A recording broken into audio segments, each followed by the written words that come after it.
Oke.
Selamat malam teman-teman.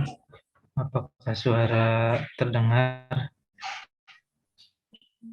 Selamat malam Pak, suaranya terdengar. Dengar Pak. Ya. Ini ya sip. Ini kayaknya belum masuk semua ya teman-teman. Ada berapa total yang mengontrak mata kuliah metode produksi ini? Satu kelas aja teman-teman, satu angkatan. 100 ada ya? Iya ada Pak. Nah ini baru setengahnya nih.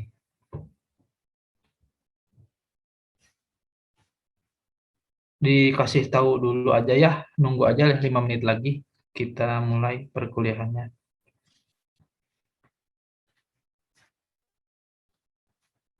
Kalau udah hampir 75 sampai 80% baru kita mulai ya. Mudah-mudahan 5 menit lagi udah pada hadir semua. Dikabar-kabari di grup ya, teman-teman.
Kita mulai saja ya teman-teman perkuliahannya. Udah malam juga.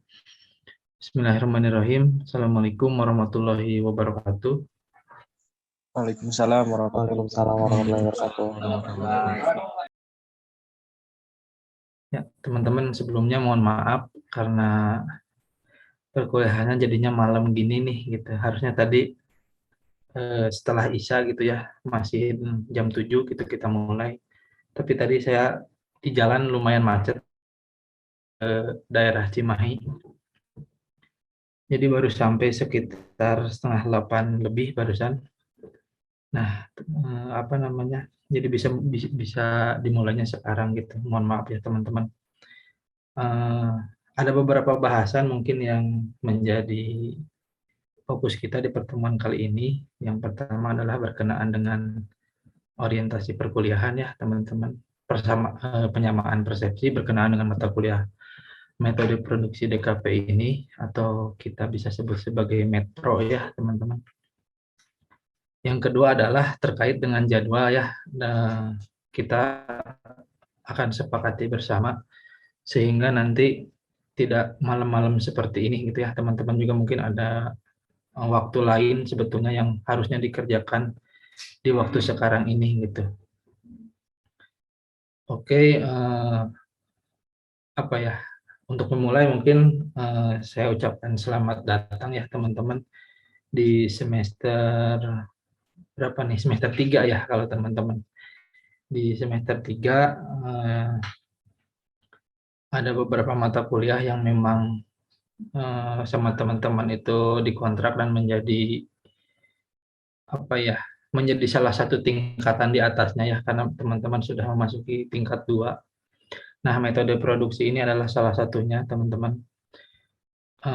Tentunya dalam perkuliahan di tingkat yang lebih tinggi ini, dari segi kesulitan itu apa namanya meningkat gitu ya. Dari segi kesulitan itu meningkat. Kemudian tugas-tugas dan lain sebagainya, terus pola kerja dari teman-teman ini akan mulai bergeser gitu ya. Antara nanti teman-teman kan kalau sebelum-sebelumnya gitu ya di tingkat 1 itu tugasnya sangat runut gitu ya.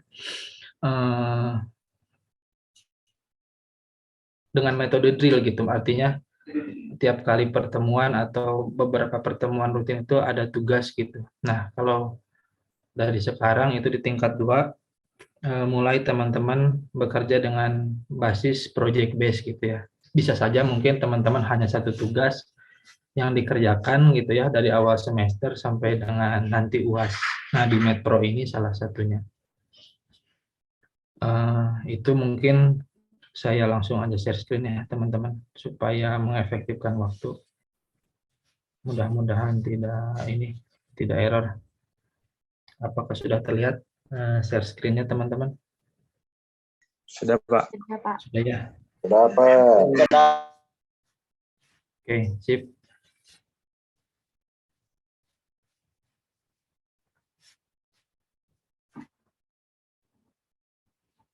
Nama mata kuliah seperti yang teman-teman kontrak ini sudah sesuai ya, metode produksi DKP. Nah, sebetulnya istilah metode produksi ini dalam atau di beberapa universitas dinamakan sebagai metodologi gitu ya. Tapi pada dasarnya ini sama gitu, cuman hanya penamaannya aja yang berbeda. Untuk kasus di DKP UPI dinamakan metode produksi karena lebih menitik beratkan pada tahapan-tahapan yang sistematis teman-teman ya dalam perancangan karya desain komunikasi visual gitu secara singkatnya. Dosen pengampu Pak Arif gitu ya di sini teman-teman seperti biasa. Nah, untuk seperti di semester-semester sebelumnya saya membackup Pak Arif dalam perkuliahan. Mudah-mudahan dari awal perkuliahan nanti bisa lancar gitu ya bersama saya. Nah, kita mulai aja langsung teman-teman ke penyamaan persepsi terkait dengan perkuliahan ini. Perlu kita ketahui juga bahwa yang dimaksud dengan metode produksi itu bisa kita uraikan sebagai serangkaian proses membuat atau mencipta yang sistematis, teman-teman ya. Artinya teman-teman di sini skema bekerja otaknya tuh tidak sama atau 180 derajat berbeda dengan teman-teman yang ada di seni rupa. Perbedaannya letaknya ada di mana adalah pada proses gitu ya. Ketika teman-teman seni rupa itu banyak menghabiskan waktu berkontemplasi ya, kebanyakan merenung gitu. Dalam kan kalau karya seni itu salah satunya karya seni rupa itu kan hasil self experience ya teman-teman. Nah, pengalaman-pengalaman yang dicurahkan lewat karya itu adalah hasil daripada kontemplasi. Bisa saja merenung gitu ya, bisa saja sambil ngopi gitu. Kebanyakan bekerjanya di area itu. Lebih acak gitu ya. Nah, sementara seorang desainer gitu, teman-teman di sini salah satunya itu tuh dituntut bekerja untuk secara sistematis gitu. Tapi juga nanti kita akan breakdown sebetulnya sistematis itu yang seperti apa gitu. Apakah runut gitu ya satu-satu sesuai dengan urutan angka misalkan cara kerjanya tuh.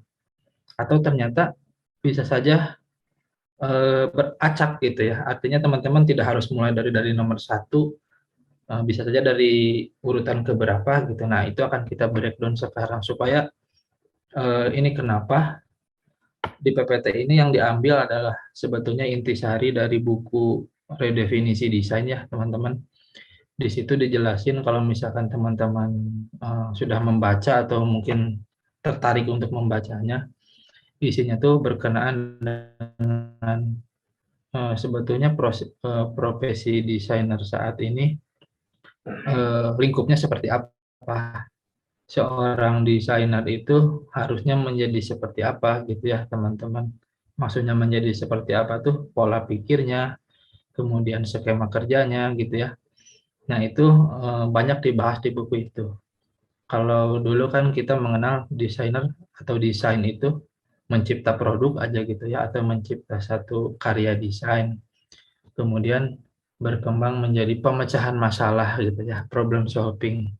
Dari situ juga kan sebetulnya udah kelihatan gayanya gitu ya, wah bisa memecahkan masalah gitu ya seorang desainer itu. Nah, tapi kan pada paradigma terbaru itu berbeda gitu. Setelah disepakati bersama bahwa pengertian desain yang menurut konvensi atau menurut apa namanya kesepakatan bersama itu ternyata sudah berubah gitu paradigmanya. Nah, kita pahami dulu dari sini bahwa dalam metode produksi atau metodologi itu teman-teman secara singkatnya mempelajari serangkaian proses dalam merancang ya teman-teman karya desain dengan secara sistematis gitu teman-teman ya. Ini dulu yang harus kita samakan persepsinya. Kemudian, nah ini yang saya maksud gitu dalam buku proyek desain ini kan sudah disebar ya yang covernya warna oranye itu dari Kemenparekraf. Di situ dijelaskan bahwa desain itu adalah penciptaan nilai dari suatu pemecahan masalah. Nah, artinya di sini ada yang digarisbawahi nih, penciptaan nilai dan pemecahan masalahnya gitu. Kok penciptaan nilainya dulu, bukannya memang yang kita kenal saat ini ataupun kemarin-kemarin gitu ya. Desainer itu adalah problem solving gitu ya. Desain itu adalah problem solving dan desainer adalah orang yang memecahkan masalahnya gitu. Tapi pada kasusnya sekarang kenapa ada kata atau dua kata penciptaan nilai. Nah, ini ternyata yang sebetulnya menjadi hal yang paling esensial ya teman-teman. Sebetulnya ketika kita memecahkan masalah, kita berhadapan pada satu apa namanya pemikiran yang memang untuk apa masalah itu dipecahkan gitu. Nah, kalau sudah muncul pertanyaan seperti itu kan kita bisa apa namanya bisa menemukan kebenarannya itu lewat satu disiplin ilmu filsafat ya, dan itu sangat berat sekali gitu teman-teman. Seperti kenapa kita ada gitu kan, pertanyaan-pertanyaan yang sulit dijawab itu gitu ya teman-teman. Nah, kita akan coba breakdown tapi tidak seberat itu ya, artinya ketika teman-teman belajar filsafat di mata kuliah yang khusus gitu. Nah, kita mengambil intisarinya saja kenapa memang pemecahan masalah itu ada gitu ya, dan kenapa penciptaan nilai itu menjadi satu penekanan dalam paradigma desain saat ini ya teman-teman. Nah, inilah pertanyaan pertama yang muncul dari pengertian ini gitu. Gimana sih mencipta nilai gitu teman-teman ya. Dari sini dulu kita pelan-pelan harus memahami gitu, kita samakan persepsinya gitu. Nah, kalau tidak salah ini sempat disinggung juga gitu di mata kuliah Tindes ya, tinjauan desain, kalau yang saya tahu gitu. Teman-teman yang sama Bu Adit ya, kalau tidak salah waktu SP itu sedikit menyinggung tentang Plato's divided line. Wah, ini kalau bicara Plato kan berat ya bawaannya teman-teman. Nah, ini merupakan yang di samping nih merupakan skema ya, hasil dari penerjemahan apa yang ada dalam pikirannya Plato gitu. Kalau tidak salah ini saya lupa diambil dari bukunya siapa. Tapi kalau tidak salah judulnya itu ini Plato's Divided Line. Meskipun memang buku yang ditulis oleh Plato itu namanya The Republic, teman-teman. Kalau teman-teman sering nyari ke internet arsip ataupun sering rada sedikit menyelam gitu ya di Tor browser, bukan untuk hal lain tapi untuk keperluan pengetahuan gitu ya teman-teman. Nah, ini tulisan-tulisan ini bakal ketemu sama teman-teman dan ada PDF-nya gitu kalau tidak salah. Nah, dalam Plato's Divided Line ini dijelaskan gitu ya, bagaimana alam terpahami ya teman-teman. Alam itu bisa terpahami. Kalau lihat di sini kan pusing, tapi saya coba breakdown lagi supaya mungkin bisa kita sama-sama pahami gitu teman-teman. Kalau ini kan secara vertikal, kita buat secara horizontal ya teman-teman. Nah, kurang lebih seperti ini. Ada dua penekanan teman-teman yang dalam pemikiran Plato itu disebut sebagai alam yang terlihat dan alam yang terpahami. Nah, dua dulu ini yang harus kita simpan gitu ya di folder pikirannya masing-masing teman-teman. Ada alam yang terlihat dan alam yang terpahami. Nah, ini tuh, saya bisa tulis gak ya? Sebentar. Nah, sebetulnya ini tuh bisa kita kelompokkan menjadi dua bagian dulu. Nah, bagian yang ini dan bagian yang ini. Nah, ini dulu aja. Jadi ada alam yang terlihat dan alam yang terpahami. Nah, dari dua kelompok ini juga ternyata pemikirannya Plato itu memecah kembali gitu ya. Ternyata dalam alam yang terlihat gitu ya, di sini itu dibagi menjadi dua juga gitu. Satu adalah citra gitu ya. Dua adalah benda yang terlihat. Nah,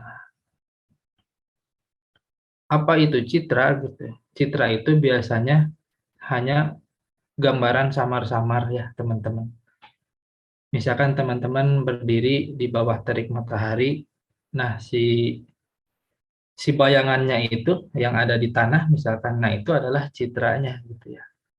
Kayak misalkan eh, contoh kasus gitu ya dalam produk desain logo UPI itu adalah citra. Teman-teman tahu kan semuanya logo UPI gitu. Seperti itu bentuknya. Ada 3 warna gitu ya, hitam, merah, sama kuning. Terus ada buku, ada pena gitu ya. Ada matahari gitu yang warna kuning. Nah, itu sebetulnya adalah citra. Sebetulnya apa yang terlihatnya? Banyak, ada isola, terus ada mahasiswanya, ada gedung-gedung UPI, kemudian ada Pak Satpam, kalau di jurusan ada Teh Siti gitu ya, ada Pak Deni, terus ada dosen-dosen. Nah, itu adalah yang terlihatnya gitu. Jadi ini persepsi orang itu bisa saja beda-beda ya, teman-teman. Ketika teman-teman melihat logo UPI gitu, yang terbayang di benak teman-teman kan banyak gitu ya. Bisa Pak Arifnya gitu ya, bisa Pak Rektornya gitu ya, ataupun apa saja gitu ya entitas-entitas yang ada di UPI gitu. Bisa membayangkan oh kalau UPI itu isola gitu. Teman-teman bisa ke arah situ. Jadi sekali lagi kita pelan-pelan ya teman-teman, dan kalau misalkan kurang jelas mohon untuk interupsi saja untuk diulang lagi misalkan gitu. Atau semakin diperjelas gitu. Karena ini sangat esensial sekali. Nah, sekali lagi citra itu adalah bayangan gitu. Bayangan atau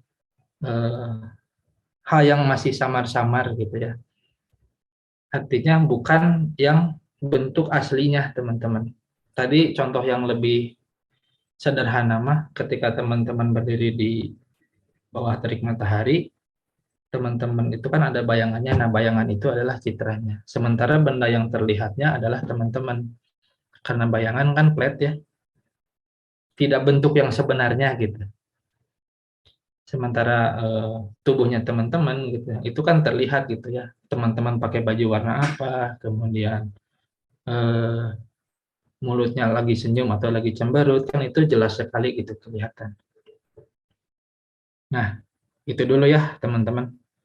Jadi ada objek, di alam yang terlihat ini ada citra dan ada benda yang terlihat jelas gitu ya teman-teman. Kemudian kita bergeser ke arah alam yang terpahami ya, alam yang terpahami, understand realm. Nah, di sini juga sama dibagi dua teman-teman ya. Nah, kalau dalam Plato di sini disebutkan logika matematis. Bingung, nah ketika teman-teman juga mencoba menafsirkan ini, kenapa sih matematika yang menjadi analogi gitu ya.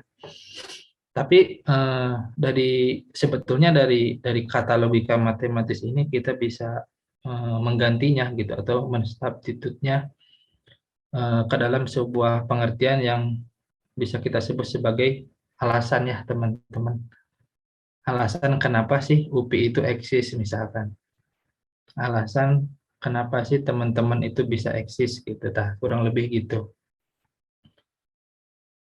Sementara ini ide atau the form, bentuk gitu ya, bentuk yang sebenar-benarnya bentuk adalah pemahaman yang sebenarnya gitu teman-teman ya. Contohnya kayak gini, ketika teman-teman sedang mendengarkan orang curhat ya, ngoceh kan, yang curhat itu ngoceh misalkan. Terus teman-teman tuh udah ngedengerin gitu ya ocehannya itu, oh iya paham paham paham. Tapi waktu ditanya apa sih coba pahamnya gimana, teman-teman kan kadang sulit tuh untuk menjelaskan maksudnya, tapi teman tuh sebenarnya paham gitu apa sih yang maksudnya diutarakan. Nah, itu sebenarnya teman-teman berada di sini, pemahaman yang sebenarnya gitu. Kadang memang tidak bisa diucapkan gitu. Itu kenapa kalau ide itu suka datangnya cepat, hilangnya juga cepat. Kalau nggak segera dicatat, nggak segera di sketch, itu nggak akan terbayang gitu ya. Makanya ketika teman-teman paham terhadap curhatannya orang, tapi teman-teman susah maksudnya paham tuh cik kumaha gitu ya, kayak gitu tuh. Cik, gimana sih pahamnya tuh, sulit gitu, suka sulit ngejelasin pahamnya tuh kayak gimana. Nah itu teman-teman. Nah makanya di logika matematis dan ide atau pemahaman yang sebenarnya ini berkenaan dengan sebab akibat. Ini adanya di ranah yang tidak terlihat atau ada di ranah pikirannya teman-teman gitu. Kalau misalkan visible realm ini terlihat, ada di alam terlihat, artinya bentuknya bisa saja konkret gitu ya teman-teman. Meskipun kalau citra itu samar-samar, kalau di alam yang terpahami ini bentuknya abstrak, makanya sering kita susah gitu untuk memahami, susah untuk mengutarakannya gitu. Nah, dari keempat poin gitu ya, dari keempat sub ini gitu, sebetulnya hanya ada satu tujuannya gitu ya, yaitu adalah untuk kebaikannya teman-teman. Nah, di sini untuk kebaikan. Kenapa itu bisa ada? Karena untuk kebaikan. Keilmuan ada karena untuk kemaslahatan umat, kan suka ada gitu ya ungkapan seperti itu. Nah, inilah yang dimaksud dengan nilai itu. Jadi kalau misalkan kita berpikir bahwa desain itu adalah hanya berpikir tentang produknya saja gitu, teman-teman pemikirannya hanya ada di sini gitu ya. Atau mungkin mentok-mentok ada di sini pemikirannya tuh. Jauh kan kalau misalkan buat nyampe ke sini gitu. Tapi kan pada paradigma terbaru bahwa desain itu adalah penciptaan nilai dari satu pemecahan masalah. Nah, makanya teman-teman ranah berpikirnya harus bisa sampai ke sini. Di sini juga kan dalam sebuah grafisnya eh, jarak dari sini ke sini itu lebih lebar ya dibanding dengan jarak dari sini ke sini. Artinya dalam area ini untuk mencapai ke sini itu perannya sangat besar sekali ya teman-teman. Sangat apa namanya? eh, Pokoknya something bigger gitu ya daripada sekadar visible realm atau alam yang terlihat gitu. Jadi kembali lagi pada tujuannya teman-teman kenapa mendesain sesuatu gitu ya. Ya pada dasarnya adalah karena untuk kebaikan ya. Ini merupakan intuisi langsung gitu. Nanti kita akan bahas profil seorang desainer itu sebetulnya harusnya seperti apa. Nah, apa namanya? Ketika teman-teman berpikirnya sudah bisa sampai sini gitu ya. Artinya teman-teman sudah ada pada taraf berpikir seorang desainer yang terbaru gitu ya. Bukan cara berpikir desainer yang lama. Makanya dalam metode produksi ini sebetulnya teman-teman poin pentingnya itu bukan hanya di penciptaan citranya saja atau produknya saja, tapi sebetulnya ada pada ranah berpikirnya ini. Bagaimana sebetulnya teman-teman mencipta nilai, entah itu misalkan nilai edukasi gitu ya, entah itu nilai sosial gitu ya, dan dengan diwujudkan oleh produk desain gitu ya, atau desain yang bisa memecahkan masalah untuk kebaruan nilai ini. Gitu teman-teman kurang lebih. Memang rumit gitu ya, apa namanya, apa yang saya katakan juga belum tentu teman-teman bisa menangkap gitu, tapi kurang lebih kita kita pahami bersama, apa namanya, sedikit-sedikit bahwa kita sekali lagi berpikirnya harus bisa sampai sini ya. Gitu. Nanti juga di profil seorang desainer itu bahwa ketika kita menjadi seorang desainer, kita tuh secara tidak langsung menjadi orang yang baik gitu ya, bukan menjadi orang yang jahat gitu. Karena sekali lagi tujuannya adalah untuk kebaikan ya teman-teman. Gitu kurang lebih. Sampai sini dulu nih. Ini kan berat nih, lumayan berat. Dari satu slide ini aja berat. Barangkali teman-teman ada yang belum paham atau ada yang mau ditanyakan, silakan.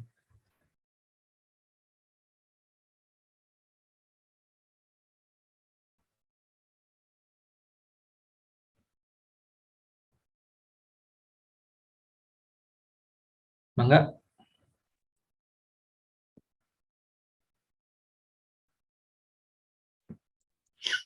Pak, boleh minta jelasin ulang yang soal visible realm itu bayangan dari understand realm itu pas saya udah pelajarin itu. Apa udah pernah pelajaran yang Plato tapi nggak ngerti-ngerti gitu Pak, maksudnya bayangan tuh gimana? Ya, siap. Siapa? Badra Dewa. Terima kasih ya. Betul, itu kayaknya menjadi problem setiap orang ya. Ketika berusaha memahami ini, sebetulnya saya juga masih belum benar-benar memahami ini gitu ya. Dan perlu berulang kali membaca gitu ya. Nah, tapi ada satu poin yang bisa ini hapus dulu aja ya, clear dulu aja. Ada satu poin yang bisa kita katakan menjadi kuncinya gitu ya. Jadi sebetulnya ketika kita mendesain suatu entitas gitu kan, kita tahu ya entitasnya apa. Misalkan kemarin rebranding visual identity-nya UPI gitu ya. Kan ada tuh tiap-tiap fakultas sudah dapat logo type-nya masing-masing gitu. Itu kan kita melihat benda yang terlihatnya dulu gitu. Pertama misalkan dari logo tiap fakultas. EPSD warnanya apa? Marun ya. Boleh di itu dulu. Di mute dulu. Sorry ya, saya mute.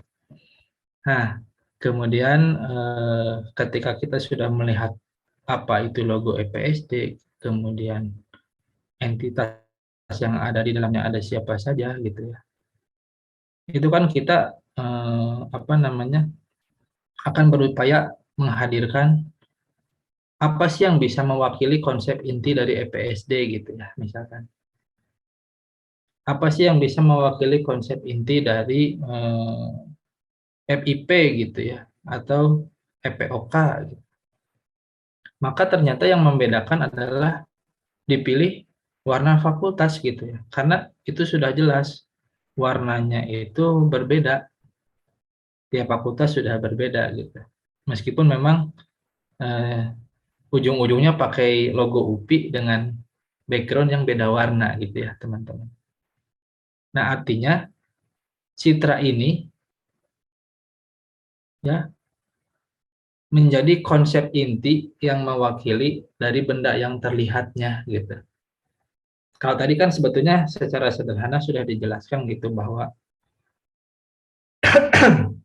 bayangannya teman-teman itu adalah citra, sementara teman-temannya adalah yang terlihat nyatanya gitu, sama gitu.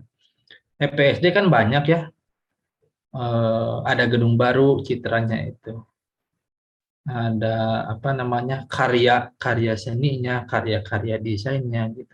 Tapi kan itu semua tidak bisa diwakili oleh satu visual objek tuh. Makanya sebagai tanda pembeda, tanda identifikasi, maka yang mewakilinya itu dengan citra warna. Nah, kurang lebih gitu. Kira-kira sampai situ Badra bisa menangkap nggak? Udah lebih tergambar sih Pak. Udah lebih tergambar ya. Nah, mungkin bisa lebih tergambar Pak kalau pakai contoh lain. Misalkan apa ya? Biar contohnya itu relate gitu dengan kita dan dengan teman-teman. Misalkan apa ya? Ya itu tadi sih sebetulnya yang contoh yang paling mendasar itu adalah bayangan kita dan bayangan kita gitu, atau UPI dan logonya gitu. UPI-nya itu kan banyak visualnya itu gitu ya. Ada isola, kemudian ada museum, kemudian apalagi sih yang khas dari UPI Al Furqon gitu ya. Itu kan konkret gitu ya, sangat konkret sekali, terlihat sekali gitu. Sementara dari itu semua, kalau misalkan digambarkan lewat satu konsep inti, susah gitu ya. Makanya dipilihlah UPI itu punya logo gitu ya, yang seperti ini gitu kurang lebih. Nah, yang kayak gitu. Ini tuh untuk wakil dari semua yang ada di UPI gitu ya. Gedung-gedungnya, tenaga pendidik, tenaga apa sih, tendik sama dosen gitu ya, ataupun hal-hal lain lah yang berkenaan dengan UPI gitu. Sehingga pada praktiknya ketika kita melihat logo UPI, apa sih yang terbayang gitu ya. Gitu kurang lebih. Mudah-mudahan bisa menjawab ya, mudah-mudahan bisa sedikit membuka gitu ya. Apa namanya? Pemahamannya teman-teman gitu. Meskipun memang sekali lagi ini rumit. Masyarakat Indonesia citranya Pancasila, ya itu salah satu contohnya gitu. Jadi Pancasila itu menjadi konsep inti atau apa namanya pedoman hidup gitu ya bagi seluruh warga Indonesia gitu salah satunya dalam segi kenegaraan. Atau juga bisa seperti ini, masyarakat Indonesia itu diwakili oleh merah putihnya gitu ya, apa national flag-nya gitu. Bisa saja seperti itu. Jadi misalkan orang luar negeri melihat logo Indonesia, apa sih yang terbayang di benak mereka gitu ya? Ramah misalkan, tapi tidak ramah dengan netizennya gitu ya. Kurang lebih seperti itu misalkan. Nah, apa anggapan-anggapan yang ada di benak yang melihat itu gitu ya, melihat citra itu selain daripada melihat apa namanya? Wujud aslinya, misalkan wujud orang Indonesianya gitu. Itu menjadi satu pemahaman yang tidak bisa tergambarkan lewat secara visual gitu. Eh, Sebetulnya apa sih kasalnya netizen itu gitu ya? Kalau divisualkan seperti apa? Kan susah gitu ya. Maksudnya bisa saja divisualkan tapi kan tidak mewakili langsung gitu. Makanya kalau dalam understand realm ini bentuknya makin abstrak, makin tidak tergambar, tapi semakin kita pahami gitu. Gitu apa namanya? Eh, Perbandingannya itu kalau di visible realm itu kan bentuknya makin terlihat tapi belum tentu kita pahami gitu.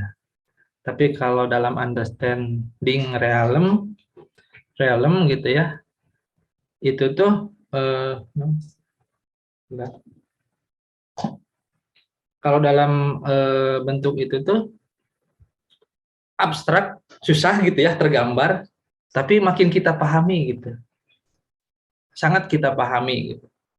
Kurang lebih seperti itu teman-teman. Mudah-mudahan slide selanjutnya bisa semakin memperjelas gitu ya teman-teman.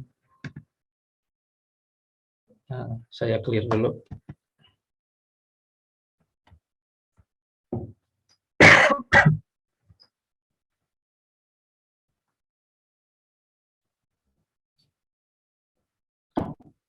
Oh, jadi keingetan.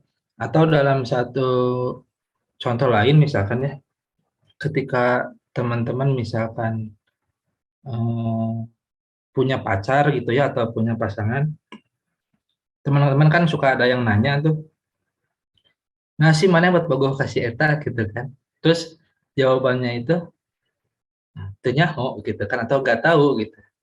Bogoh weh gitu.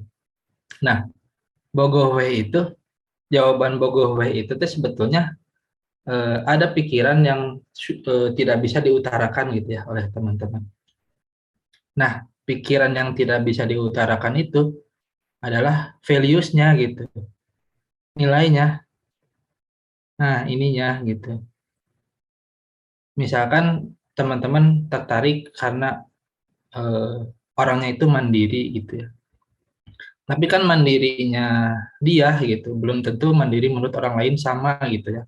Ante biasa biasa aja gitu ya atau biasa baik gitu. Tapi teman-teman itu eh, memilih satu orang atau satu pasangan gitu ya tanpa apa namanya bisa menjelaskan gitu kenapa bisa memilih dia gitu ya. Kadang kalau udah cinta abang itu nggak perlu alasan, makanya suka ada ini ya, suka ada ungkapan cinta itu nggak perlu alasan karena tidak ada biar tidak ada alasan untuk meninggalkan gitu ya teman-teman, kan suka begitu ya, padahal nah itu tuh teman-teman sudah mencapai ke sini gitu, sudah mencapai ke nilai ini,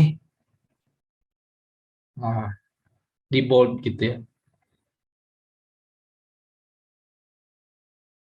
Jadi kalau apa namanya, kalau kata JKT mah kan rasa sayang yang terus-menerus meluap gitu ya teman-teman. Kurang lebih seperti itu gitu. Jadi ketika teman-teman sudah berada pada area ini gitu ya, teman-teman sudah tidak harus bisa menjelaskan lagi gitu kenapa ini tuh bisa gitu, karena teman-teman sebetulnya sudah ada pada taraf sangat memahami sekali gitu. Kalau dalam contoh kasusnya pasangan gitu ya, sudah saling memahami, misalkan sudah apa namanya, sudah apa ya, intinya udah klop aja gitu, udah cocok banget gitu sama orang itu. Ya kurang lebih seperti itulah. Kalau yang mungkin itu bisa bisa sangat relate, bisa juga enggak gitu sama teman-teman ya. Relate itu kalau misalkan teman-teman sudah memiliki pasangan gitu ya. Kalau misalkan tidak relate, kalau misalkan belum pernah gitu ya,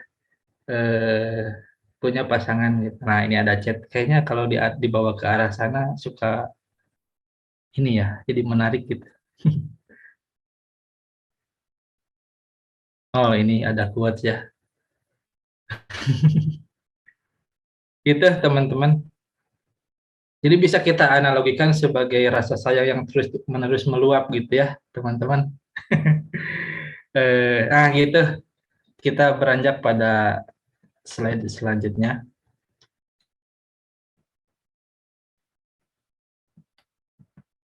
Nah, ini mudah-mudahan bisa lebih menggambarkan ya, teman-teman. Kalau kita melihat satu entitas, nah coba, nah ini entitas ya, apapun itu bentuknya,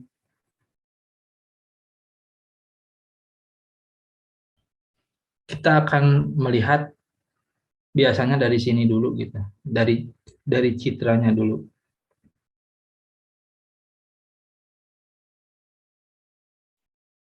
Apa sih yang tergambar kalau teman-teman ini komunikatif ya teman-teman, boleh lewat chat, boleh open mic langsung gitu ya. Ketika teman-teman melihat logo McDonald, kira-kira bayangannya teman-teman apa? Coba saya mau tahu. Huruf M. Ya selain daripada itu kan itu M itu yang terlihat, yang tidak terlihatnya kira-kira ayam goreng, ayam McDonald ya, McDonald, kentang. Kenapa Big Mac-nya enggak? Ini kelihatan nih teman-teman berarti lebih suka bikin kentang ya. Sorry, suka belinya kentang dibanding dengan Big Mac-nya gitu. Mahal Pak? Nah iya. Kuning gitu, lapar. Terus beda server. Nah iya, sip. Mending beli kentang minion. Oke, sip. Nah, kemudian apa sih yang teman-teman bayangkan ketika berkunjung ke tempatnya gitu ya? Kira-kira ketika berkunjung ke McDonald gitu ya. Parkir terus apalagi nih ketika berkunjung ke tempatnya gitu, ke McDonald-nya. Bau MCD ya, merah adem, lantai. Patung badut, oke. Pajak 10%. Drive thru, betul, betul, betul. Sip, udah stop dulu aja, stop dulu. Dari situ kan teman-teman sebetulnya hanya dengan melihat citranya saja gitu ya, logonya saja, teman-teman, bayangan teman-teman tuh bisa kemana-mana gitu. Maksudnya kemana-mana itu banyak sekali yang terbayang gitu ya sama teman-teman berkenaan dengan eh, objek aslinya gitu kan. Ada melihat maskotnya gitu ya, kemudian kalau dari servis misalkan sekarang kan kalau pesan tuh harus lewat touch screen dulu gitu ya, kemudian apa ya, kalau misalkan minta saus kayak buka keran gitu ya, kayak dipencet-pencet gitu. Nah itu adalah citra ya teman-teman. Jadi yang terbayang gitu ya, bayangan objek, makanya di sini di apa namanya, dikasih keterangan bayangan dari objeknya gitu. Apa yang terbayang ketika teman-teman melihat satu citra atau satu visual gitu. Kemudian Saya coba tanya lagi, ketika teman-teman melihat logo Starbucks, apa sih yang terbayang? Coba di ini lagi, keroyokan lagi di chatnya.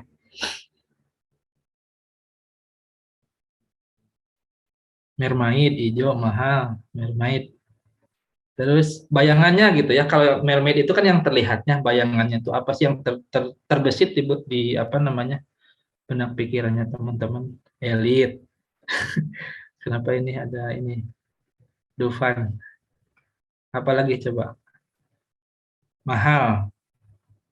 Apa mang? Mahal. Gak bisa pesennya, betul. Minuman mahal. Eksklusif. Ini nih. Siapa? Winona. Ini yang sangat relate sekali ya. Yang lain juga sama maksud, tapi ini yang bisa mewakili keseluruhan dari apa yang apa namanya terbayang di benak teman-teman ketika lihat logo Starbucks. Nah, kita coba lihat contoh kasus itu aja lah. Nah, kata kunci eksklusif ini, gitu, wah ini masih banyak nih.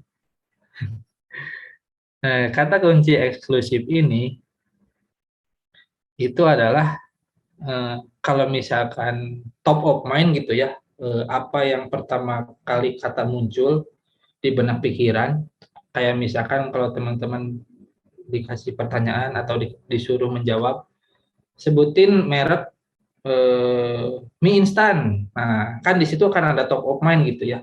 Apa sih yang menjadi top of mind-nya teman-teman?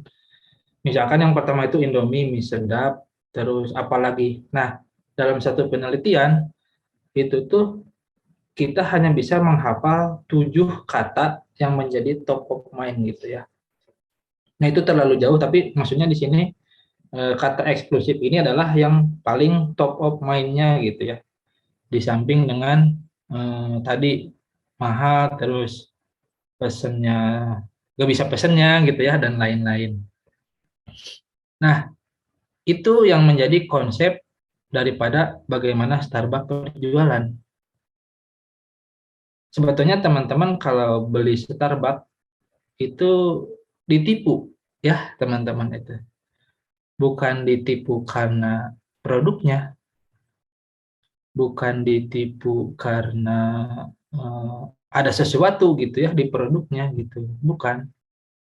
Karena mereka sebetulnya yang mereka jual adalah bukan produk ya teman-teman.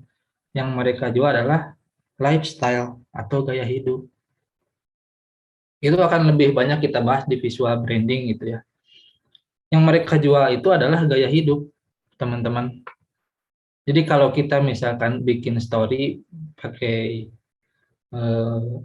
cup kecil gitu ya, kopi terus ada logo mermaid khas Starbucks-nya gitu ya. Teman-teman akan dibayangkan oleh yang lain gitu ya, yang lihat story teman-teman itu seperti apa gitu ya. Wah, ini jajan Starbucks. Padahal dari sales yang ngasih yang gratis kan suka ada tuh, kalau Starbucks baru dibuka kan suka ada gitu ya. Tapi kan merasa gaya gitu. Atau bikin story lagi duduk gitu ya di Starbucks, wah ini pesen kopi, cikopi gitu ya teman-teman. Itu kan eh, intinya apa ya? Levelnya teman-teman itu berusaha membedakan level dengan yang lain gitu ya, kurang lebih seperti itu gitu. Nah, itulah sebetulnya kekuatan citra ya, teman-teman. Kekuatan objek gitu. Sepele sebetulnya gitu. Bukan hanya apa namanya? Bukan hanya sekadar visual, tapi ternyata mengandung nilai yang besar di situ gitu. Nah, dari citra kemudian ke objek. Kalau ke objek ini biasanya teman-teman bersentuhan kalau misalkan menggunakan produk jasa gitu ya, ataupun ya usahanya jasa gitu. Misalkan teman-teman pangkas rambut gitu ya. Meskipun namanya pangkas rambut bukan barbershop, terus tulisannya itu letteringnya gitu ya, pakai cat kayu gitu ya, kerningnya jelek gitu ya, apa namanya, proporsinya juga sama gitu, kurang lebih kotak cenderung seperti itu. Tapi karena misalkan servisnya bagus, misalkan mencetannya tuh enakeun gitu ya. Kalau misalkan yang cowok kan suka bayar di pencetan mah gitu ya, suka gitu. Nah, itu teman-teman langsung loncat nih. Citranya kan dilewati, langsung loncat ke objeknya. Baru ketika sudah beres pangkas rambut, misalkan ya, kalau yang cowok, pencetan yang ngenahen, udah bayar pas keluar, oh ternyata ini pangkas rambutnya Asgar, misalkan gitu ya, yang enak tuh. Nah, baru dari sini, dari objek ke citranya gitu. Jadi kalau misalkan rekomendasiin ke temen itu, mendingin nu didinya nu digerlong tah misalkan gitu. Nama pangkas rambutnya pangkas rambut apa gitu. Kan gitu. Setelah teman-teman berinteraksi atau bersentuhan dengan objeknya gitu ya. Wujud aslinya. Makanya di sini pilih percaya ya teman-teman. Karena kalau misalkan ke pangkas rambut hanya melihat dulu citranya gitu ya, itu teman-teman akan menduga gitu ya. Wah cenah, masih keneh cenah gitu ya, karena belum bersentuhan langsung dengan objeknya. Cenah di DT enakeun mencetanana misalkan, mijitnya enak gitu ya. Kurang lebih seperti itu, teman-teman. Nah, dari situ baru ke wujud ide. Nah, konsep ya, teman-teman. Ternyata konsep pangkas rambut itu seperti apa gitu. Nah, ini tuh bisa tahu teman-teman ya, bisa teman-teman tahu kalau misalkan ngobrol dengan si tukang pangkas rambutnya. Misalkan pertanyaannya seperti ini. Mangko yang lain mah kan pada barbershop, tapi punyanya Mang mah pangkas rambut bukan yang keren gitu, yang di luarnya ada yang muter-muter merah merah putih biru gitu ya, yang kayak gitu. Enggak seperti itu gitu. Ternyata setelah ditanya gitu ya, si Mangnya jawab, misalkan ya di sini karena misalkan kebanyakannya barbershop, saya menjadi yang membedakan gitu. Pasang harga cuma 15.000 untuk yang standar misalkan ya, 20.000 kalau bocin gitu ya, kalau botak licin, terus kalau misalkan pokoknya serba murah aja gitu. Nah, nama pangkas rambut dengan servis dengan harga yang murah gitu ya, itu adalah konsepnya teman-teman, ya adalah konsepnya. Makanya suka begini kalau misalkan dalam tanda kutip di pedesaan gitu ya, ada pangkas rambut yang namanya barbershop, cuman harganya murah, biasanya rada kurang laku. Karena tidak satu set gitu, tidak satu set konsep. Belum lagi misalkan tata letak ruangannya, misalkan gitu, yang seperti pangkas rambut yang tradisional pada umumnya gitu. Nah itu konsep ya teman-teman. Jadi sudah menjadi satu kesatuan ketika teman-teman melihat citranya, kemudian merasakan ketika berinteraksi dengan objeknya, kemudian teman-teman juga nanya, kenapa sih bisa seperti itu gitu ya. Itu menjadi 3 poin pemahaman gitu ya dalam wujud konsep gitu ya teman-teman. Kenapa dalam wujud konsep ini adalah perwujudan ide gitu. Idenya yang mana? Idenya itu tadi yang bisa mewujudkan konsep ya teman-teman. Yang bisa mewujudkan konsep gitu. Saya mau menjadi pembeda di antara hal-hal yang lain. Di antara pangkas rambut yang bernama barbershop gitu ya. Nah, gitu teman-teman. Makanya ide ini bisa saja bersifat sangat-sangat abstrak dan cenderung tidak tidak bisa diungkapkan gitu ya. Nah, si ide ini. Tapi ketika orang membuat ide, itu tuh sudah memikirkan atau mereka tuh sangat paham sekali gitu dengan maksud apa yang akan mereka buat gitu, step by stepnya sampai ke sininya. Pertama kan memikirkan saya mau menjadi pembeda gitu ya. Yang kedua ternyata konsepnya ya dibikin tradisional. Kemudian yang ketiga, saya servis, saya harga, terus kemudian apa namanya, suasana ruangannya dibikin sedemikian rupa gitu ya. Kemudian, nah ini merek atau brandnya itu dibuat dengan citra yang ya mewakili konsep ini gitu. Konsep kesederhanaan, konsep murah, tapi servis yang tidak kalah enaknya dibanding dengan barbershop gitu teman-teman ya, kurang lebih. Oke. Mainnya late game lah ini maksudnya. Kira-kira teman-teman dengan analoginya pangkas rambut ini bisa dipahami atau ada kebingungan-kebingungan? Mangga, silakan.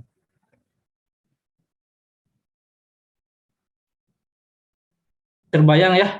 Oke, ini Tegar terbayang. Yang lain gimana?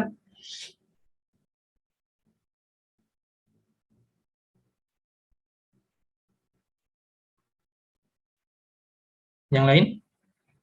Terbayang, aman, aman aja. Oke, sip, clear. Kita lanjut.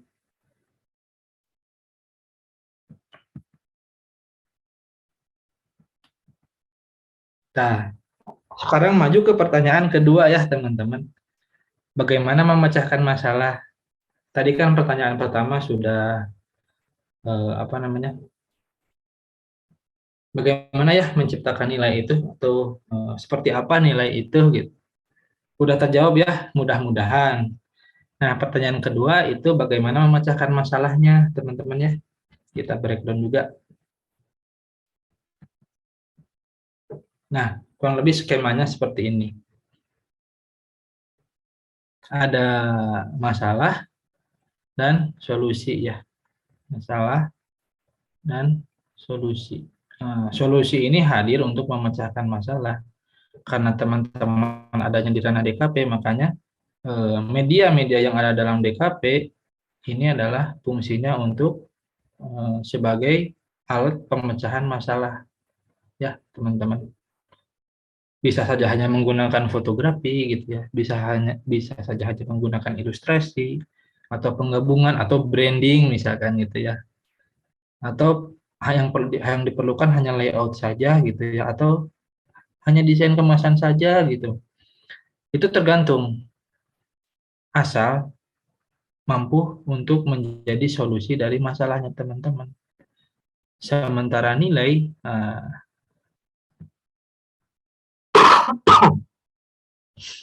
nilai ini hadir karena teman-teman sudah memikirkannya. Gimana sih untuk memecahkan masalah ini? Kira-kira kebermanfaatannya, kemudian keberlanjutannya atau sustainability-nya seperti apa? Ini baru nilai. Jadi dalam metode produksi, sebetulnya teman-teman ada pada ranah berpikir. Di samping memang teman-teman nanti keluarannya itu harus berupa karya gitu ya. Tapi teman-teman lebih banyaknya di area understand realm gitu ya, di area terpahami gitu. Bekerjanya di area ide dan konsep. Nah, gitu teman-teman ya. Jadi sekali lagi untuk memecahkan masalah kan kita perlu solusi. Nah, medium-medium dalam DKP ini adalah solusinya, adalah tools-nya, sorry, ataupun alatnya gitu ya teman-teman. Oke, kita lanjut.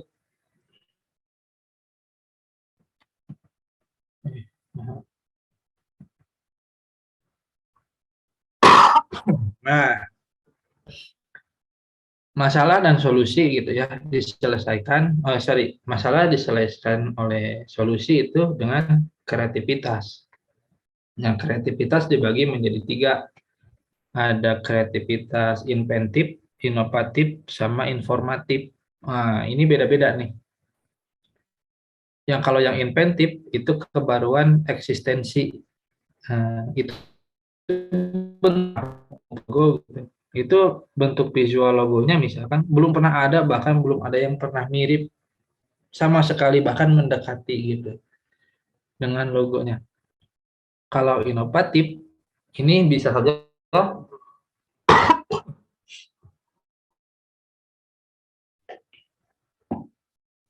merupakan kebaruan makna ya teman-teman. Artinya bisa saja seperti ini. Ketika teman-teman membuat kotak pensil misalkan, yang wadahnya itu hanya untuk pensil dan alat-alat tulis lain gitu.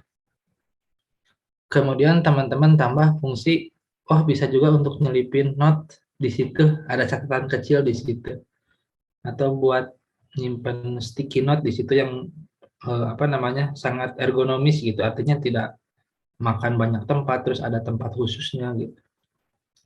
Nah, maka yang dimaksud dengan kebaruan makna di sini adalah ternyata kotak pensil ini multifungsi, bukan sekedar buat nyimpen alat tulis aja, tapi ada fungsi lain. Atau misalkan ditambah ada serutannya gitu ya. Atau ada fitur-fitur lain. Nah, itu adalah inovatif ya, teman-teman.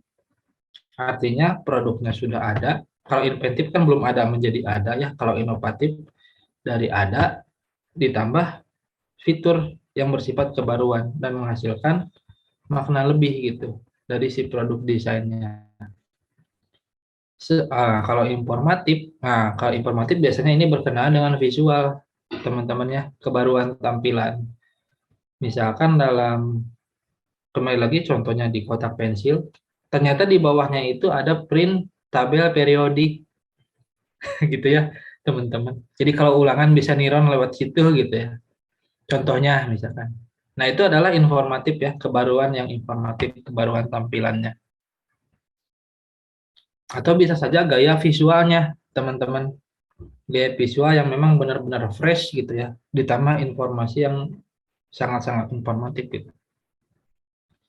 Makanya di sini desainer harus bisa menjadi atau memiliki kemampuan untuk menghadirkan kebaruan yang bernilai gitu ya. Banyak nilainya. Bisa nilai inventif, bisa nilai inovatif, atau nilai informatif, teman-teman. Nah, saya kira ini nggak usah dibahas ya, tapi pada intinya kalau di slide ini masyarakat menjadi desainer, semua orang bisa menjadi desainer. Tapi desainer yang sebenar-benarnya desainer adalah yang terus memikirkan apa itu desainnya, gitu teman-teman.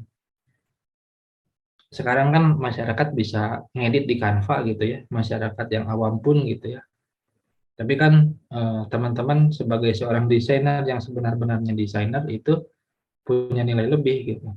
Artinya teman-teman tidak hanya bisa menguasai Canva gitu ya, tidak hanya bisa menguasai tools aja, tapi teman-teman juga sebagai analis gitu ya. Untuk lulusan S1 kan teman-teman harus ditambah ya, bukan kemampuan vokasi tapi kemampuan analisisnya gitu ya yang bagus gitu. Kurang lebih seperti itu. Jadi demokratisasi desain ini merupakan satu fenomena yang sebetulnya desainer gak boleh statis di situ gitu, gak boleh cukup kayak tadi desain adalah pemecahan masalah, gak boleh. Sekarang kan yang terbaru desain sebagai penciptaan nilai. Nah, nanti bisa lagi berubah ketika apa namanya teman-teman sudah bisa meredefinisi desain itu sendiri gitu, sesuai dengan buku ini nih. Tadi saya juga baca nih buat dimasukin di slide itu. Nah, ini teman-teman kalau anak DKP wajib, bukan promosi, maksudnya isinya ini sangat-sangat daging meskipun tipis ya. Tuh, meskipun tipis isinya daging gitu ya, teman-teman. Bukan kertas. Oke. Nah, ini kita beranjak pada profil desainer. Ini jam berapa sih? Wah, udah sejam nih. Gak apa-apa ya, teman-teman. Kita lanjut. Profil seorang desainer ya. Nah, kalau misalkan dulu desainer itu dari segi studi adalah berkenaan dengan kriya gitu ya. Artinya berkenaan dengan seni terapan, itu menjadi studi tentang desain. Nah, maksudnya kenapa? Maksudnya di sini kalau kriya itu hanya bergerak pada area yang visualnya saja gitu. Tidak bergerak pada area berpikirnya gitu. Konsep dan idenya tidak bergerak di area itu gitu. Hanya kebaruan tampilan ya. Nah, Ini nih yang menjadi khasnya gitu ya. Dari segi cara kerja, itu kalau dulu ya mekanis, runut gitu, artinya T1, 2, 3, 4, 5, 6. Kalau sekarang itu menjadi organis, namun logis dan intuitif gitu ya. Maksudnya teman-teman bisa saja dimanapun dan kapanpun tiba-tiba terbesit di pikiran gitu ya. Eh, Wah ini tuh logonya kayaknya visualnya kayak gini karena inspirasinya dari sini gitu. Di mana aja gitu, bisa sedang di motor gitu ya, atau sedang makan tiba-tiba dapat inspirasi gitu. Itu kan organis ya, artinya tidak terduga dan tidak direncanakan gitu. Namun logis dan intuitif, artinya ketika teman-teman sudah menemukan itu semua gitu, teman-teman kembali lagi pada jalur yang sistematis gitu ya, mengisi kembali slot-slotnya sesuai dengan apa namanya urutan proses bekerjanya gitu. Nah mungkin teman-teman buat logo dulu baru sketnya, nggak mungkin kan gitu. Nah kembali lagi pada kalau mekanis atau runut itu cenderung kaku ya, biasanya itu orang teknik biasanya.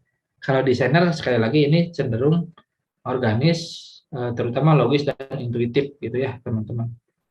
Jadi yang membedakan antara engineering dan desainer itu di situ cara kerjanya. Dari segi tujuan, teman-teman sudah mulai dirubah dari mendesain objek menjadi mendesain pengalaman. Kayak tadi kan pengalaman ya. Jadi kalau kita berbicara soal branding itu, kita sebetulnya bukan mendesain visual, tapi mendesain pengalaman. Kayak contoh misalkan teman-teman ke tukang roti ya, sorry bukan tukang roti, toko roti, apa sih, Bredco misalkan ya, yang punyanya Jogja. Ketika datang ke sana itu, aroma roti yang baru matang kan menyengat sekali gitu ya. Nah itu kan sebetulnya mereka mendesain pengalaman. Roti yang mereka bikin gitu sebetulnya adalah roti yang dibikin tidak di waktu yang berdekatan dengan ketika kita mencium aroma itu gitu. Sebetulnya itu adalah aroma parfum, parfum yang baunya seperti roti baru matang. Sementara roti kesannya kayak kelihatan baru matang, itu kan ada di oven yang kayak penghangat gitu ya, penghangat makanan gitu. Sehingga kesannya itu masih hangat. Padahal sebetulnya itu dibikin kapan, bisa saja kemarin gitu ya, bisa saja tadi pagi gitu. Sedangkan kita datang ke sana belinya sore. Bisa seperti itu, teman-teman. Karena yang didesain adalah pengalaman. Kalau yang didesain hanya objek gitu ya, teman-teman dapat proyek membuat logo roti gitu ya. Atau teman-teman mendapat proyek juga mendesain tata letak ruangannya gitu dan perlengkapan lain sebagai apa namanya macam-macamnya gitu. Teman-teman akan fokus di mendesain objeknya aja gitu. Sementara kalau kita mendesain pengalaman, kita akan memikirkan warna yang sesuai dengan tone warna ruangan misalnya. Bagaimana memunculkan kesan hangat gitu ya. Kesan ramah seperti apa gitu. Seperti itu teman-teman. Jadi harus bisa sampai memikirkan ke situ ya seorang desainer itu. Kemudian kendalinya itu ada pada, jadi asalnya ada pada pembuat, jadi ada pada pengguna. Nah, artinya maksudnya jangan sampai salah seperti ini. Karena kendalinya ada di apa namanya pengguna gitu ya. Berarti gimana gimana apa namanya gimana klien aja deh. Klien minta gini diturutin, klien minta gitu dilaksanain gitu ya, enggak juga seperti itu. Tapi maksudnya kita mendesain berdasarkan apa namanya preferensinya user gitu. Maksudnya apa yang user mau dalam tanda kutip itu adalah apa yang user pengen, kenyamanan atau kenyamanan apa sih yang user dapatkan gitu. Misalkan kalau contoh sederhananya, ketika aplikasi Peduli Lindungi interface-nya berubah total gitu ya, dari asalnya ikonnya kecil-kecil, kemudian cuma monokromatik, menjadi ikonnya ukurannya gede dan berwarna. Itu artinya ada permintaan dari user yang memiliki low vision gitu ya, atau keterbatasan penglihatan. Karena kan semua kalangan harus masuk, bukan harus masuk, bisa saja masuk ke dalam toko gitu ya, atau ke pusat perbelanjaan. Sementara di sana kan harus menggunakan aplikasi Peduli Lindungi. Dan misalkan kalau kategori umur tertentu yang sudah tua, itu kan sulit gitu ya melihat icon-icon yang kecil gitu. Nah, maksudnya di situ. Kenapa kendali ada di user? Karena kita berorientasi pada kenyamanan, berorientasi pada keberhasilan user menerima desain kita gitu.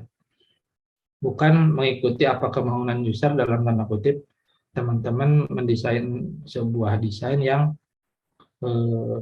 kayak disetir gitu oleh klien, bukan itu. Artinya teman-teman sangat memikirkan user itu, kenyamanan user seperti apa. Makanya nanti kita akan belajar setelah pertemuan ini metode-metode yang ada dalam proses mendesain. Salah satunya kan ada design thinking, double diamond, yang paling mudah itu waterfall. Kelebihan kekurangannya akan kita bahas nanti. Nah, gitu teman-teman. Ini profil desainer. Nah, ini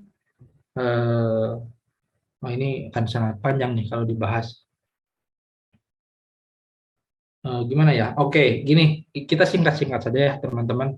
Nah, kalau untuk slide yang selanjutnya ini adalah dari segi rinciannya teman-teman. Kalau di sini kan poin-poinnya saja. Kita akan bahas rinciannya tapi secara singkat sambil teman-teman pahami, sambil teman-teman baca juga gitu ya. Kalau yang ini studinya dari kriya menjadi desain, itu apa saja sih poin-poin yang berubahnya dari kebaruan tampilan menjadi kebaruan makna gitu ya. Dari berbasis media menjadi berbasis problem. Nah, ini nih. Tadi kan kita berorientasi pada user gitu ya. Kan user punya masalah tuh gitu. Makanya bukan berorientasi pada media tuh artinya gini. Kita sering menemukan teman-teman kemarin aja, termasuk saya dulu gitu ya, ketika menyusun skripsi. Yang dipikirin tuh medianya dulu gitu, bukan masalahnya dulu. Nah, itu tuh poin-poin ininya. Kita hanya memikirkan media, misalkan mau ditanya ya, kamu bikin tugas akhirnya apa? Game. Pas ditanya kenapa game, sulit gitu ngejawabnya. Karena itu berorientasinya pada medianya dulu gitu. Tidak berbasis pada problem. Kalau kita berbasis pada problem, kita akan meninjau kira-kira media apa nih yang potensial untuk menyelesaikan permasalahan ini gitu. Misalkan karena game itu punya kelebihan interaktif, kemudian real time feedback gitu ya. Feedbacknya bisa sangat instan, cepat, banyak merespon gitu ya. Sehingga ini cocok sesuai dengan permasalahan yang saya angkat. Nah, kalau gitu ketika sidang nggak bakalan pusing, teman-teman.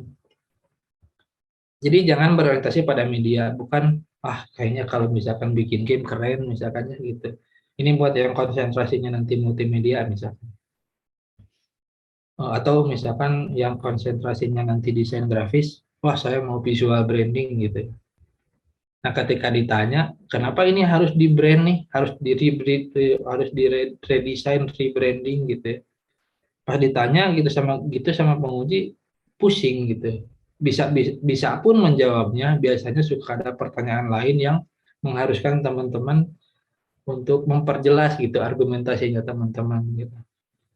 Karena biasanya itu tidak berbasis dengan problem. Jadi di metode produksi ini, teman-teman nanti di pertemuan yang akan datang, entah itu pertemuan berapa, kayaknya setelah membahas berbagai metode deh. Setelah itu teman-teman akan mencari masalah gitu ya, mencari masalah yang ada di lingkungan, mencari masalah yang terdekat gitu ya, yang urgent, yang sangat urgent untuk dipecahkan ataupun diselesaikan masalah itu gitu. Makanya nanti kuliahnya tidak akan rutin tatap maya atau tatap muka gitu ya, tapi teman-teman nanti akan lebih banyak di lapangannya gitu. Artinya teman-teman akan banyak riset, teman-teman akan banyak brainstorming gitu. Karena kan nanti kelompok ya, dibagi kelompok juga teman-teman. Akan banyak bekerja di area itu ya kurang lebih. Kemudian keterampilan teknik menjadi keterampilan imajinasi. Nah, jangan teknis mulu nih yang dipikirkan, tapi sekali lagi kemampuan berpikir, salah satunya berimajinasi itu penting. Kemudian dari rekayasa teknologi menjadi rekayasa persepsi. Nah, ini penting. Kayak tadi yang Starbucks tuh memikirkan persepsi ya.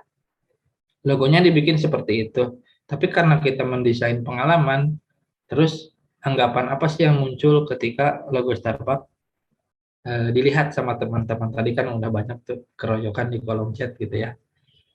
Kemudian ide berasal dari inspirasi menjadi ide dari persepsi. Nah, ini apa namanya? Berkenaan dengan hal-hal teman-teman kepekaan dalam lingkungan gitu ya. Ketika teman-teman persepsinya kuat itu akan muncul masalah-masalah sehingga ide itu akan muncul dengan sendirinya gitu teman-teman. Kalau menunggu inspirasi kan kebanyakan bengong gitu ya. Itu kan kerjaannya teman-teman seniman biasanya. Akan banyak kontemplasi di situ. Wah, ini karyanya mau gimana gitu ya. Misalkan bikin satu karya di kanvas 10 kali 10 cm kan kecil ya kanvasnya itu. Tapi berpikirnya bisa setengah hari gitu, bahkan seharian. Karena menunggu inspirasi datang gitu. Tapi kan kalau teman-teman karena tadi kan chaos yang terkelola gitu ya, pemikirannya itu bisa saja ketika teman-teman sedang naik motor, sedang pulang, tiba-tiba terbesit ide itu langsung, atau teman-teman sedang melihat objek gitu ya, oh jadi terinspirasi nih, idenya itu datangnya dari ketika teman-teman mempersepsi objek gitu, nah bisa seperti itu. Jadi ide itu apa namanya, bukan ditunggu, tapi bisa saja dijemput, bisa saja segera datang, nah harus teman-teman segera visualkan gitu. Harus segera teman-teman bawa ke arah alam yang terlihat. Nah, jangan terus disimpan di alam yang terpahami gitu ya. Karena akan segera hilang gitu. Nah, dari cara kerja ini rinciannya teman-teman. Dari disiplin runut menjadi chaos yang terkelola. Ini nih, tadi kan sudah sedikit disinggung. Nah, ini mah sebetulnya teman-teman bisa bisa pahami ketika membaca buku itu. Ini kan hanya poin-poinnya saja. Ini semua ada di buku Redefinisi Desain. Nggak akan semua kita bahas, tapi ya kira-kira inilah poin-poinnya gitu. Tujuan, nah ini.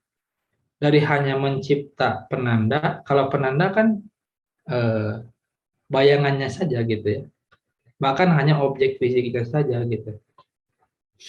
Tapi kalau mencipta makna, teman-teman ini sudah bekerja di area yang alam yang terpahami gitu. Terus ke bawah apa namanya turunannya seperti apa gitu ya. Dari rekayasa citra menjadi rekayasa konsep gitu. Nah, ini biasanya sering ditemui ketika kita mendesain logo, teman-teman. Kalau kita merekayasa citra, kita akan berfokus pada alternatif-alternatif desain yang tidak jauh beda biasanya. Misalkan yang tadinya runcing jadi bikin rounded, tapi bentuknya masih sama, proporsinya masih sama. Nah, itu karena teman-teman berada di rekayasa citra. Kalau rekayasa konsep, teman-teman kan akan kemana-mana tuh pikiran itu.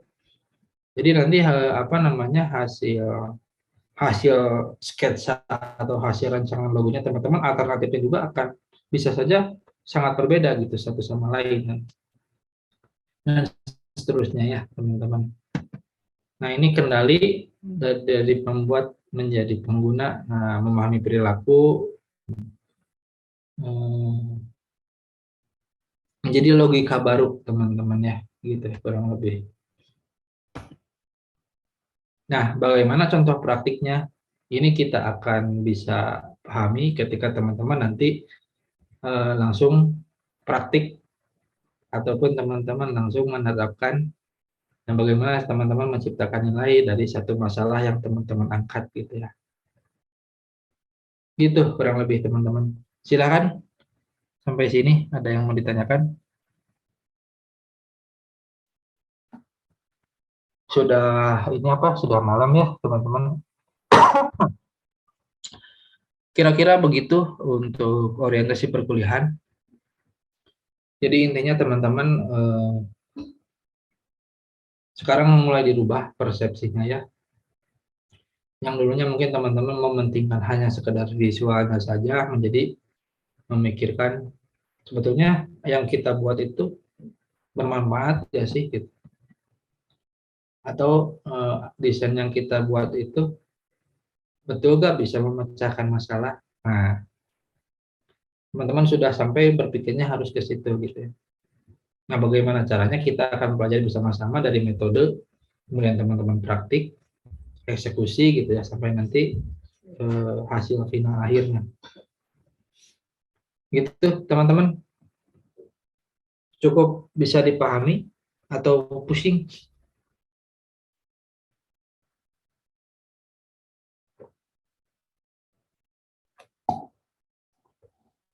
Cukup pusing ya, oke sip. Nanti bakal apa namanya makin pusing kalau kita makin apa namanya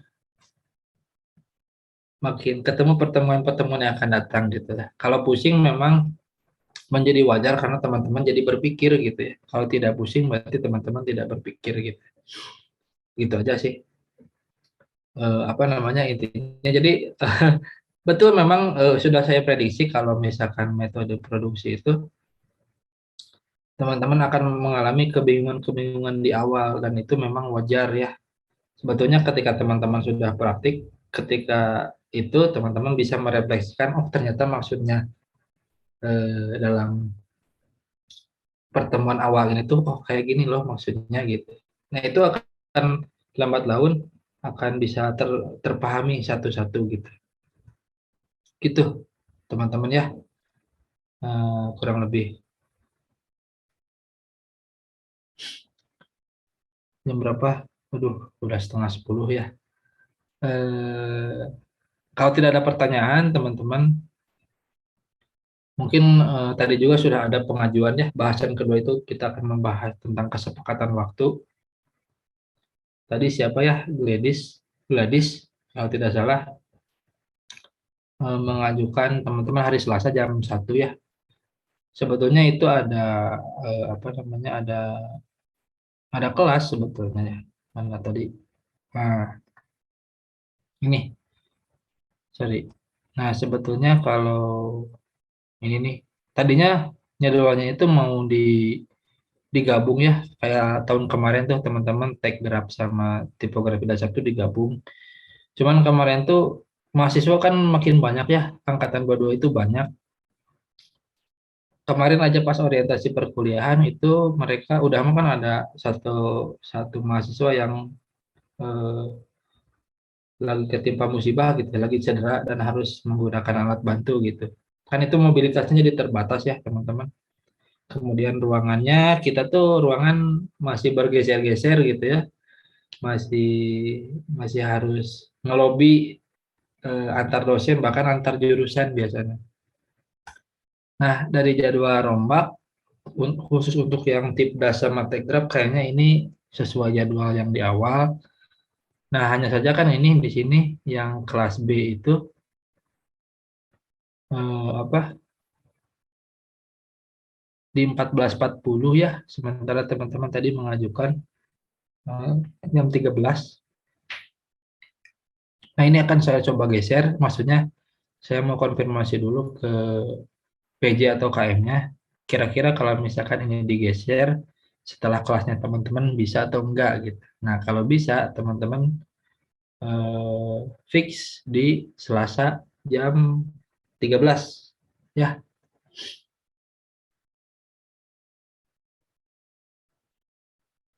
nah ini Gamblas ini bukan di UPI. Ini bukan di UPI. Nah, ini juga sama bukan. Nah, ini bukan.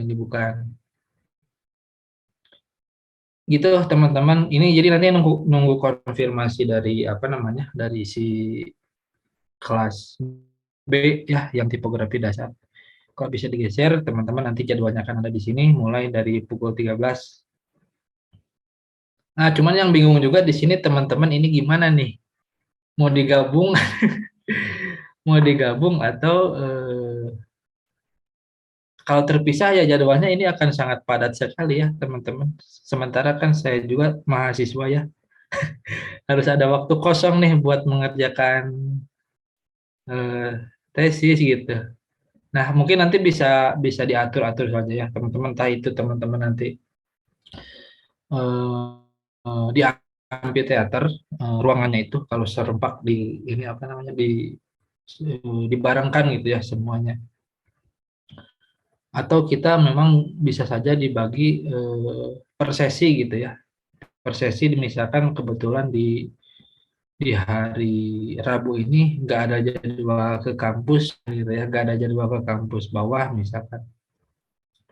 Bisa jadi per sesi, tapi kan ini juga tergantung jadwalnya teman-teman nih, jadwalnya. Sementara kita plot dulu di sini nanti ya ini. Saya coba ke bawahkan dulu. Nah, di sini teman-teman metode produksi ya.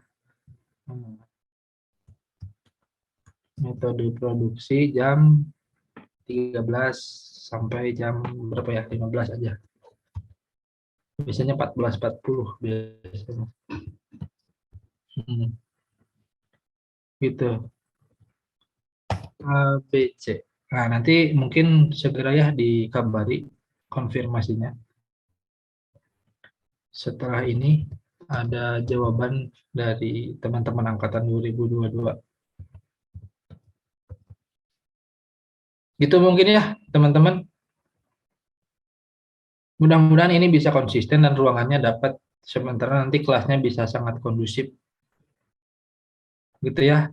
Perkuliahannya nanti tidak melulu harus hadir, maksudnya tiap minggu tidak harus ada perkuliahan. Bahkan nanti bisa saja teman-teman hybrid ya. Kalau ketika asistensi kan bisa saja hybrid. Kalau satu-satu kan lama ya. Bisa saja nanti teman-teman cukup mengupload progres di GCR, nanti kita buat GCR-nya. Bisa juga teman-teman melakukan presentasi. Gitu ya, daripada teman-teman apa namanya, saya rasa ini dari tadi banyak pusingnya ya. Gitu. Eh, kita sepakati dulu seperti ini, tapi nanti mudah-mudahan ini juga bisa langsung fix ya teman-teman. Gitu saja yang bisa disampaikan teman-teman, mudah-mudahan sedikit banyak gitu ya teman-teman bisa menangkap dan bisa kita persepsikan bersama bahwa kita sudah apa namanya, sudah berbeda gitu pemikirannya dari semester lalu gitu terkait dengan apa itu desain dan metodenya gitu ya, metodologinya. Untuk pertemuan awal ini saya rasa dianggap oke. Ini ya dikirim nanti PPT-nya siap. Gitu aja teman-teman, gitu aja dari tadi, ya beres-beres. Apa lagi ya? Untuk absensi, baru ingat untuk absensi itu saya anggap hadir aja semuanya.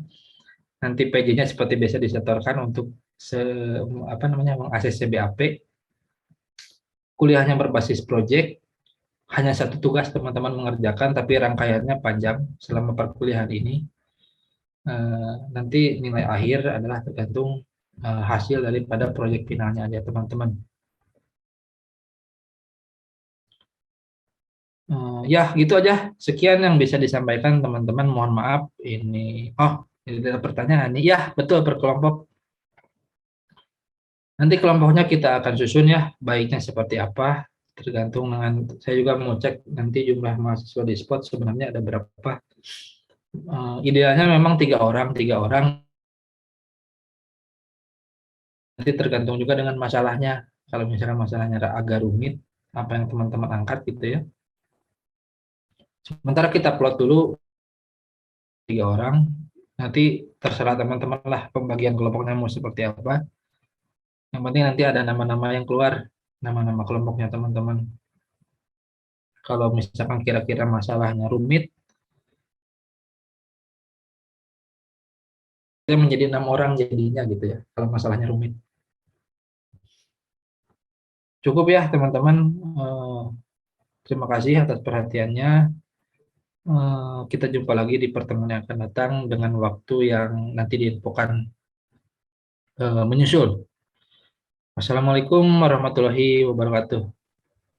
Waalaikumsalam warahmatullahi Waalaikumsalam. Waalaikumsalam warahmatullahi wabarakatuh. Terima kasih Pak.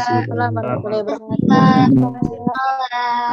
Waalaikumsalam warahmatullahi wabarakatuh. Terima kasih Bapak. We love you. Kami